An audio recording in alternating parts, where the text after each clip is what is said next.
From the top of the music charts to the defendant's table, Sean "Diddy" Combs' journey reached its climax not with a platinum record, but with a plea that stunned the nation. The man who once commanded stages with a smirk now stood before a judge, his voice stripped of its signature swagger, revealing the tremor of a man who knew the walls were closing in. The echo of Diddy's urgent demand still hung in the air long after the words left his mouth, but the true weight of that moment was only beginning to sink in.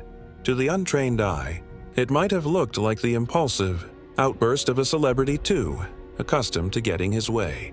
But beneath the surface, this demand carried consequences that stretched far beyond one man and one courtroom.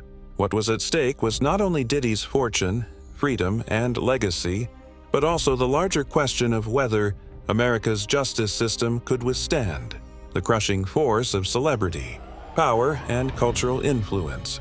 The legal stakes were enormous.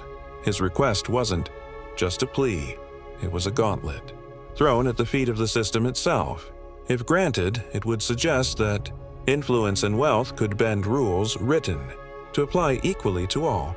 If denied, it would mark a historic moment, a rare instance when a star of his magnitude was forced to face the same restraints as any ordinary citizen. Judges, prosecutors, and even defense attorneys knew the implications. Every decision from this point forward would echo across headlines, textbooks, and political debates for years to come. The cultural stakes were just as explosive. For decades, Diddy represented more than music. He symbolized the meteoric rise from hardship to empire, a figure many held up as proof that the American dream was alive. To his fans, this wasn't about one man's guilt or innocence. It was about protecting a legacy they saw as shared, as belonging to a generation that had too often been denied its heroes. Yet, for critics, the opposite was true. His demand was evidence of the rot within celebrity culture, a system that elevated flawed men into untouchable kings. To them, his cry for release was not noble defiance but a tantrum wrapped in entitlement. And then there was his reputation, perhaps the most fragile stake of all. In a world where reputations are currency, Diddy's brand had been his fortress. Music, fashion, television, business, his name was a stamp of influence. But reputations can collapse faster than empires, and this single demand threatened to undo decades of cultivated power. Would he be remembered as the titan who reshaped culture, or the fallen mogul who cracked under the weight of truth? That was the razor's edge he now stood upon. Every angle of the story was designed for tension, and the media knew it. Networks replayed the courtroom clip with ominous soundtracks. Talk shows dissected his tone, his expression, the tremor in his voice. Was it arrogance? Was it fear? Or was it something far more dangerous, a desperate cry for survival from a man who saw his empire slipping through his fingers? Each interpretation carried its own ripple effects, fueling arguments across dinner tables, workplaces, and, of course, the endless scroll of social media feeds. But here is where the story took its most unsettling turn. While the public debated his character and the spectacle of his words, a quieter, more calculated battle was being waged away from the cameras. Lawyers exchanged late-night calls. Publicists worked double time to rewrite narratives. Allegiances shifted. In backrooms where the stakes weren't measured in headlines but in contracts, influence, and survival, the crowd in the courtroom could feel only the surface tremors. But beneath them, the tectonic plates of power were already moving. And yet, behind the scenes, forces were already moving to make sure the public never heard the full story. The man who thought he was untouchable. For decades, Sean "Diddy" Combs had walked through life as though the world itself bent to his will. From the moment he burst onto the music scene in the 1990s, his rise was meteoric, fueled by ambition, charisma, and an almost supernatural ability to spot opportunity before anyone else. He was the ultimate hustler turned mogul, a man who didn't just create trends but dictated them. To fans, he was the embodiment of success against all odds. But to those who looked closer, the cracks were visible, and the contradictions impossible to ignore. Behind the glamour of red carpets and platinum albums lay a shadowy trail of controversies and allegations that seemed to follow him wherever he went. There were whispers of exploitation in the music industry, stories of artists who claimed their dreams were signed away in contracts that benefited Diddy far more than them. There were lawsuits, disputes, and enough tabloid fodder to fill volumes. Time and again, he seemed to skate past accountability, his charm and wealth insulating him from consequences that would have destroyed lesser men. Power moves became his trademark. Where others saw obstacles, Diddy bulldozed through them with audacity. He built empires not just in music but in fashion, television, alcohol branding, and beyond. Each new venture was marketed as another victory for the culture, another milestone proving his genius. Yet beneath the celebratory headlines, critics argued he was less a pioneer and more a manipulator, using influence, intimidation, and sheer spectacle to maintain dominance. The bigger his empire grew, the more people began to whisper, was this really about empowerment, or just about feeding one man's insatiable ego? Arrogance began to seep into the public image. His presence in interviews radiated the confidence of someone convinced he was untouchable. When controversies surfaced, they were brushed aside as if too trivial to tarnish him.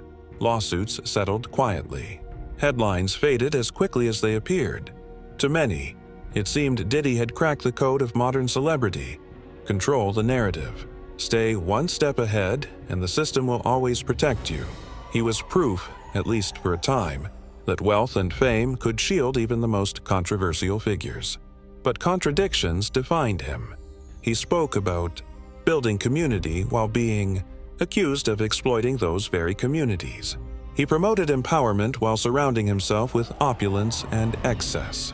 He branded himself as a family man even as stories of wild nights, reckless decisions, and questionable company-filled gossip columns. To his supporters, these contradictions were just part of his complexity, the price of genius. To his critics, they were proof of a man intoxicated by his own power, unable to distinguish between myth and reality. Privilege only reinforced the pattern. While ordinary people faced the full brunt of the law, Diddy often seemed to glide past scrutiny.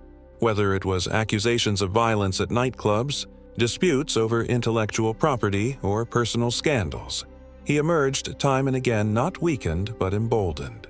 Each escape reinforced the image of a man above the rules, a player who could bend the game to his favor. And the more he won, the bolder he became. It was this unchecked power that led directly to the explosive moment in the courtroom. For years, he had rehearsed the role of the untouchable mogul, the man who always had the last word. So when he stood up and demanded immediate release, it wasn't just a legal request, it was the culmination of decades of conditioning, the expectation that once again the world would yield. Yet this time was different. The whispers had grown into roars. The public was less forgiving, less willing to let power masquerade as justice. As he stared down the judge, perhaps he realized that the playbook he had mastered no longer applied. Times had changed, and so had the appetite for accountability. His urgent demand, once a tool that might have bent the system, now sounded like desperation. The very arrogance that had carried him to the top threatened to drag him down. He thought he could bend the system, until the system bent him. The real heroes. A system demanding dignity. For them, this was never just about Sean Diddy Combs. It was about something larger, something that stretched far beyond the flashing cameras, the loud chants outside the courthouse, and the desperate outbursts that had stunned the nation. It was about whether the scales of justice could ever truly balance when one side was weighted down with celebrity, money, and decades of power. The hero of this story was not a single person, but the collective forces of accountability. The prosecutors who refused to be dazzled by fame, the citizens who demanded fairness, and the quiet, persistent machinery of a justice system that, when it worked, stood as the great equalizer. The prosecutors assigned to this case knew the stakes. They were not naive to the weight of the man sitting across from them. They knew his record, his fortune, his influence. They knew that entire industries, music, fashion, entertainment, and more, had been shaped by his hand. To go against him was not just a legal challenge. It was to wage war against the perception that some people were untouchable. Many of them had built careers on cases that went unnoticed, defending victims who were overlooked because they lacked fame. But this time, they had a chance to prove that the law could stretch upward as well as downward. That justice wasn't just for the powerless, it could reach the powerful too. Their struggle was not just in the courtroom. Behind closed doors, whispers circulated of pressure campaigns, attempts to sway opinion, and veiled threats of consequences for those who dared to challenge him. Yet they pressed forward, driven by a conviction that dignity meant little if it could be bought, that truth meant nothing if it bent to influence. In their eyes, the case was about restoring faith in a system, too often seen as a stage for the privileged. Outside, ordinary citizens carried their own battles into the fight. They watched as the story unfolded on television screens and smartphones. But for them, it wasn't entertainment, it was validation. For years, many had seen how wealth shielded the few, while the same justice system came down hard on their own communities.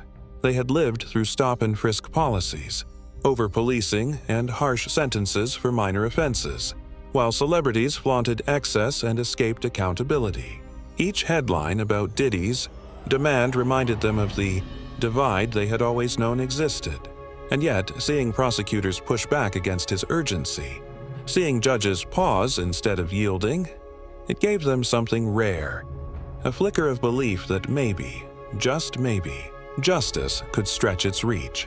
The hero in this story, then, was not a singular name but a principle: accountability. It was the insistence that dignity could not be manufactured by PR teams, that truth could not be silenced by wealth, and that justice did not belong exclusively to the powerful. It was embodied in the voices of citizens who filled comment sections with pleas for fairness.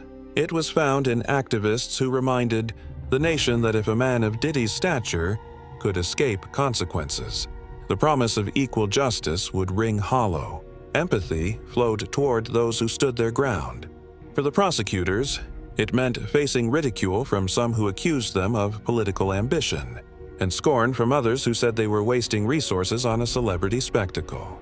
For citizens, it meant reliving wounds, watching once more as privilege tried to dance above accountability. Yet they held firm, united by the idea that what happened in this courtroom mattered not only to one man, but to every person who had ever felt the sting of a double standard. And for them, this wasn't simply a case about guilt or innocence. It was about dignity versus arrogance. It was about proving that no name, no fortune, no legacy could stand taller than the truth. They were fighting not against Diddy the man, but against the idea that power automatically deserved protection. In every careful argument, in every skeptical glance at his urgent demand, the hero figure, the prosecutors, the system, the people, showed that integrity was still possible in an age where influence so often triumphed over principle. There was something deeply human in their persistence. It was not glamorous. It was not backed by millions of dollars or streaming empires. It was grit, long hours, and the burden of knowing that to falter would mean feeding the narrative that some lives mattered more than others. Their battle was quiet, often thankless, but it was the heartbeat of a democracy that promised equal justice under law. And so, while the cameras focused on Diddy's every move, while headlines dissected his tone and critics argued about his reputation, another story was unfolding in parallel, a story of ordinary people demanding fairness, of prosecutors refusing to yield, of a system straining under the weight of its most difficult test. It was less flashy, less dramatic, but far more consequential. For them, this was about holding the line. For them, this was about proving that justice was not a costume worn by the powerful, but a truth earned by the persistent. It was about restoring faith to those who had lost it, about standing up for dignity in a world that, too, often sold it off to the highest bidder. And as Diddy's urgent demand reverberated, the hero of this drama, the principle of accountability itself, stood firm, waiting for the moment to show its strength. Because the courtroom battle had only just begun, and the clash between arrogance and dignity was about The courtroom to transformed erupt into into an ways that arena. no one could ignore. What had begun as a shocking demand was now the spark that lit a larger fire. Diddy's lawyers rose with a sharpened edge, their voices carrying not only through the chamber but straight into the headlines waiting outside. They argued that their client was the victim of a media-fueled witch hunt, a man whose name had become so large, so legendary, that it had become irresistible for prosecutors to target him. Every phrase was crafted to frame him as the hero under siege, a cultural icon unfairly caged for the sake of spectacle. But their escalation didn't go unanswered. Prosecutors, steady and deliberate, countered every claim with pointed reminders that celebrity was no shield against accountability. They spoke of evidence, of testimony, of a trail that could not be ignored. Their words weren't flashy, but they carried the weight of calm authority. To the prosecutors, this wasn't about headlines or hysteria, it was about facts. And as the lawyers volleyed accusations and defenses across the courtroom, the tension outside grew even more electric. In the media, the divide sharpened. Major networks replayed the heated exchanges in looping segments, each anchor spinning their own interpretation. Some declared that Diddy's legal team had landed powerful blows, raising doubts about the integrity of the case. Others insisted the escalation revealed the desperation of a man whose empire was crumbling before the public's eyes. The story wasn't just being reported, it was being fought over in real time, across airwaves, newspapers, and podcasts. On social media, the battle raged with even more intensity. Hashtags sprouted like wildfire. Each Free Diddy clashed with Justice for All. Supporters posted clips of his most triumphant past moments, reminding the world of the mogul who had turned hustle into empire. Critics, in turn, resurrected old controversies, connecting the dots to paint a portrait of a man long shielded by privilege. Every tweet, every video, every meme became ammunition in a cultural war that blurred the line between entertainment and justice. The divide was no longer just about one man. It was about two visions of America, one where celebrity and influence could buy freedom, and another where dignity demanded the same rules for all. For some, Diddy's urgent demand was a rallying cry, proof that the system had overreached. For others, it was arrogance in its purest form, a tantrum from a man who had never been told no. The atmosphere in the courtroom reflected this tension. Supporters leaned forward eagerly, nodding at every word his lawyers delivered. Critics sat rigid, arms crossed, eyes narrowed with skepticism. The air felt charged, as if the entire nation was holding its breath, waiting for the next strike in this escalating battle. Outside, the crowds mirrored the divide. Chants for freedom clashed with chants for justice, the sidewalk becoming a stage of its own. Cameras captured every confrontation, every sign held high, every voice demanding to be heard. It was no longer just a trial. It was a referendum on what America valued more, power or accountability. Yet, beneath the noise, there was an undercurrent of something darker. Rumors began swirling about backroom deals, about attempts to influence jurors, about strategies being crafted, not in the light of day, but in shadowed corners where influence could be bartered. The escalation wasn't only happening in public, it was happening behind closed doors, where the stakes were even higher and the moves even more dangerous. And just when it seemed the battle lines had been drawn as sharply as possible, whispers hinted at a development that neither side had anticipated, something that would cut through the rhetoric, through the hashtags, through the endless talking heads. But the next move would send shockwaves far beyond the courtroom. The empire cracks, a devastating reveal. The courtroom was already simmering from the heated exchanges of the previous hours. But when the prosecution rose again, something shifted. Gone was the posture of defense against Diddy's lawyers' fiery rhetoric. Instead, there was a stillness, a controlled calm that spoke louder than any raised voice. The lead prosecutor stepped forward, her papers in hand, her gaze steady. She didn't rush. She didn't match the bluster of the defense. She let the silence stretch, and in that silence the entire room leaned forward, waiting. Her first words cut through the air like glass. "Your Honor, what we are witnessing is not a miscarriage of justice. but the exact opposite. A man who has mistaken privilege for immunity. A low murmur rippled through the gallery. Supporters shifted uncomfortably in their seats. Critics sat up taller, sensing the moment was about to turn. The prosecutor continued, her tone steady, measured, every syllable landing with precision. She began laying out a timeline. Not rumors, not speculation, but documented events, sworn testimony, and financial records that painted a picture far more damning than any headline could. Each revelation was punctuated with a pause, giving the weight of the evidence room to sink in. Bank statements that contradicted public claims. Testimonies from former employees who described patterns of intimidation. A recording, faint but clear enough, played through the speakers. Diddy's own voice making demands that undercut his attorneys. Polished arguments. Gasps filled the courtroom. Some supporters covered their mouths. Others shook their heads, unwilling to believe. Diddy himself, once leaning back with the casual arrogance of a man who had always controlled the narrative, now leaned forward, his jaw tight, his hands clasped as if to hold himself together. The defense tried to object, but each time the judge overruled. The evidence was admissible, the testimony credible. The narrative that Diddy's team had tried so hard to control was unraveling in real time, thread by thread. The prosecutor leaned in on a single theme: accountability. For years, this defendant has operated under the belief that his name, his wealth, his influence placed him above the law. But the law does not bend to fame. The law does not yield to fortune. And today, this court has the opportunity to affirm that truth. The words were delivered not with anger, but with a quiet conviction that made them impossible to dismiss. It wasn't the roar of a battle cry, it was the steadiness of truth being laid bare. Then came the testimony that shifted the energy completely. A former associate took the stand, voice trembling at first, but growing steadier with each answer.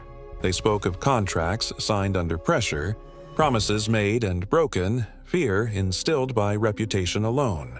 They described late nights, whispered threats, and the chilling certainty that no one dared challenge the mogul, because the consequences would be too severe.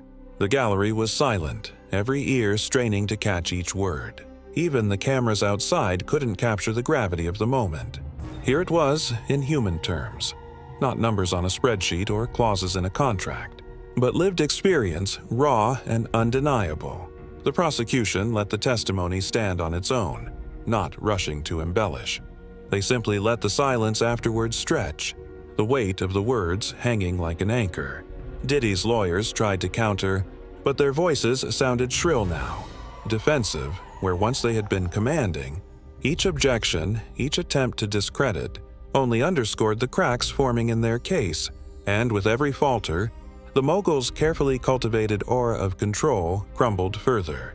Then, in what would later be described as the mic drop moment, the prosecutor revealed a piece of evidence that no one had expected: a document linking Diddy's own signature to an arrangement. His lawyers had spent weeks denying existed. She didn't raise her voice. She simply held it up, let the judge read it, and allowed the courtroom to react on its own. The gasp was collective. The gallery erupted in whispers, some leaning across benches, others covering their faces in shock. Diddy shifted in his chair, his composure visibly breaking. He shook his head, muttered something to his attorneys, but it was too late. The proof was on paper, black ink on white pages, undeniable. The prosecutor let the moment breathe. Then she said with deliberate clarity, "This is not the fall of a star. This is the rise of accountability. And no matter how bright the name, the truth will always outshine the myth." The room was stunned into silence. Even those who had shouted outside in support now struggled to process what they had heard. On social media, the news broke within seconds, clips and quotes spreading like wildfire. Inside, the atmosphere was different, heavier, as though everyone knew they had just witnessed the pivot point of the entire case. For years, Diddy's empire had been built on the idea that he was larger than life, untouchable, unstoppable. But in that moment, the illusion cracked. The confident smirk, the aura of invincibility, the endless resources. All of it seemed small against the cold, unshakable reality of truth laid bare in a courtroom. It wasn't just a legal takedown. It was the moment the world realized Diddy's empire could actually collapse. The world reacts, memes, monologues, and a cultural reckoning. The courtroom may have gone quiet after the prosecutor's devastating reveal, but outside, the world was anything but silent. Within minutes, social media exploded like a powder keg. Hashtags shot to the top of trending lists. Diddy exposed, justice over fame, no one above the law. Twitter feeds filled with fiery threads dissecting every detail of the trial.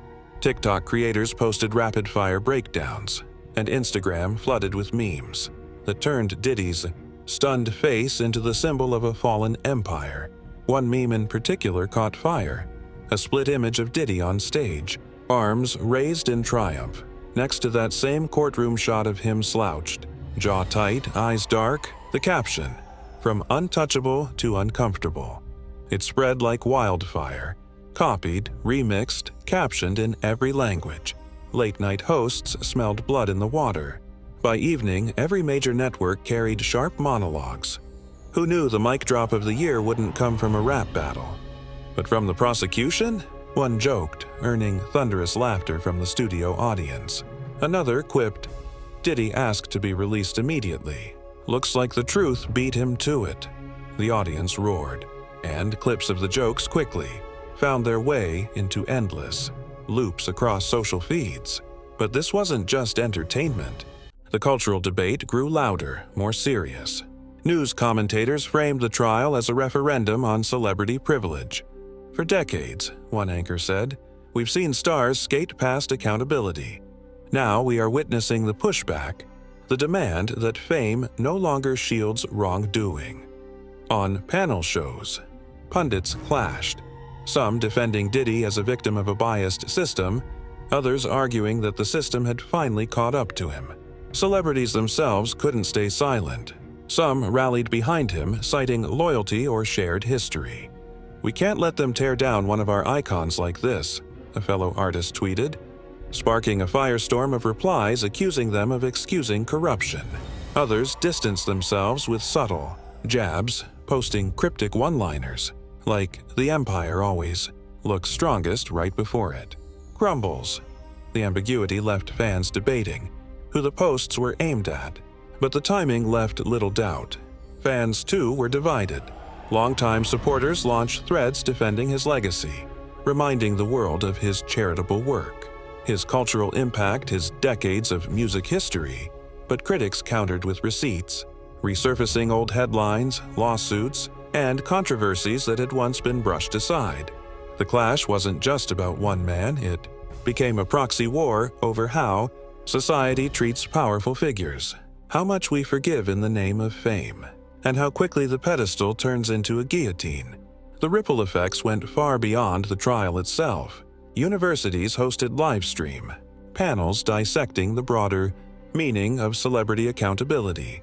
Activists drew parallels between Diddy's case and other moments of cultural reckoning, calling this the latest step in a movement that had begun years earlier with demands for justice across industries. Even in classrooms, teachers used the trial as a conversation starter about ethics, power, and the dangers of unchecked influence. Meanwhile, brands that had once clamored to be associated with his name went quiet. A clothing line delayed a planned collaboration. A liquor company scrubbed promotional images from its website. The silence was deafening and fans noticed. One viral tweet read, "Funny how fast loyalty fades when the money's at stake." But even as the world laughed, debated, and dissected, there was an undercurrent of unease. What would this mean for other powerful figures who had long operated with impunity?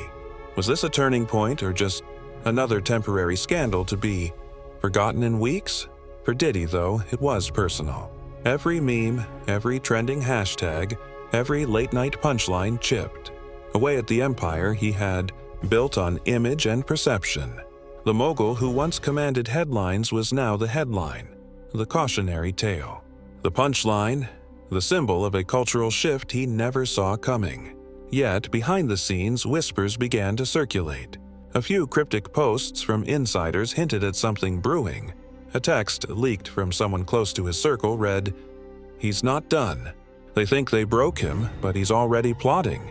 And so, while the world mocked, debated, and celebrated his downfall, Diddy himself sat in silence, watching it all unfold, not broken, not surrendered, but calculating. Because even as the hashtags trended and the empire cracked, Sean "Diddy" Combs was already planning his next move. The moral: arrogance crumbles, dignity endures. When the dust settled, what remained was not just the story of one man, but a parable about power itself. Diddy's downfall was not simply the collapse of a celebrity empire, it was a reminder that arrogance eventually folds under the weight of truth.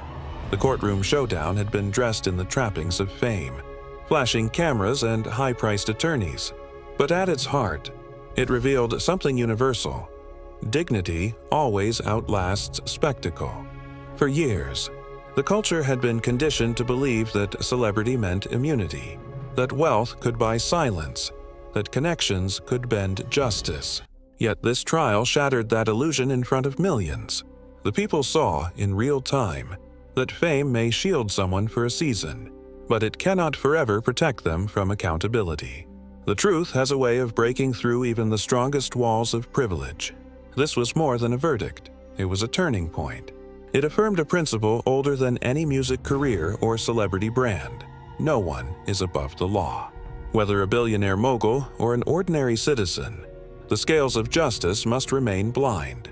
And when that balance is tested, it is the collective voice of society, citizens, jurors, journalists, activists, that pulls it back into place. For the everyday people watching, the trial became a mirror. They saw in the prosecutors and in the ordinary witnesses not just the machinery of justice, but their own struggles reflected.